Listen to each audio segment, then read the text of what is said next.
রক্তাক্ত July August বিপ্লবের ১ মাস পর বাংলাদেশের সচিবালয়ের ভেতরে দেখা গেল এক সহিংস ধারা কর্মসূচি। দেখা গেল জেলা প্রশাসক না হতে পারা একদল সংক্ষুব্ধ কর্মকর্তার হতাশার বহিঃপ্রকাশ। ক্ষুব্ধ জনপ্রশাসনের কর্মকর্তারা আক্রমণ করেন দুজন যুগ্ম সচিবকে, যারা কদিন আগেই বঞ্চিতদের দলে ছিলেন।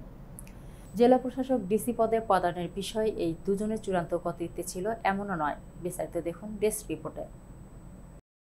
প্রাপ্তিযোগ সংক্রান্ত এই অসন্তোষ বিপ্লবের অংশ, এটাও বলা যাবে না। তবু বদলি পদায়নে কোনো অসামঞ্জস্য হয়ে থাকলে তার ধারাবাহিক সমাধান সম্ভব ছিল এবং আছেও। সহিংসতা যদি দাবি আদায়ের উত্তম পন্থা না হয়ে থাকে, তাহলে এই সমাধান ক্যাডার সার্ভিসের প্রক্রিয়ার মধ্যেই আছে। শান্তিপূর্ণ সংলাপের মাধ্যমেও এই সমাধানের রাস্তা আছে। তাহলে জনপ্রশাসনে এই অস্থিরতা কি নির্দেশ করে? বিশেষ করে শেখ হাসিনার ফ্যাসিবাদী জামানায় পদ পদোন্নতি বঞ্চিত কর্মকর্তাদের মধ্যে দলাদলি থেকে আমরা কি বুঝবো? তাদের এসব কর্মকাণ্ড কার পক্ষে যায়?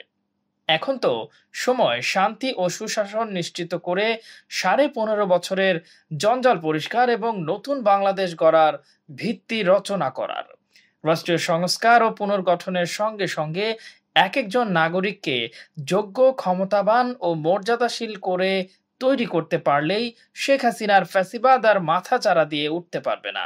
অন্যদিকে দেখুন, সচিবালয়ের এই অস্থিতিশীল পরিস্থিতি কাটতে না কাটতেই হাজার দিকে হাজারো দাবি নামা নিয়ে হাজার জন হাজির হচ্ছে। দেখুন তো, এর সঙ্গে শিল্পাঞ্চলে সহিংস আন্দোলনের চেহারার কোনো মিল পাচ্ছেন কিনা? বিপ্লব মানে যাকে তাকে ধরে অপদস্থ করা নয়, আবার আমার সঙ্গে খাতির বা যোগাযোগ আছে বলে স্বৈরাচারী সরকারের অপকর্মের সহযোগীদের পুনর্বাসন করব, সেটাও নয়। বিপ্লব কেবল একটি আমলাতান্ত্রিক কর্তৃপক্ষের কাছে বর্গা দেয়ার জিনিসও নয়। সামাজিক ও রাজনৈতিক মালিকানা ব্যতীত বিপ্লব দীর্ঘমেয়াদী প্রাতিষ্ঠানিক রূপ পায় না। বিপ্লবকে বেহাত হওয়ার হাত থেকে রক্ষা করতে ছাত্রদের পাশাপাশি দায়িত্বশীল সামাজিক নেতৃত্বের নিয়মিত নজর রাখা দরকার। রাজনীতিকদের সুচিন্তিত বক্তব্য থাকা দরকার। এতে সরকারি কর্মকাণ্ড বিপ্লবের লক্ষ্য ও উদ্দেশ্যের সঙ্গে সামঞ্জস্যপূর্ণ থাকে।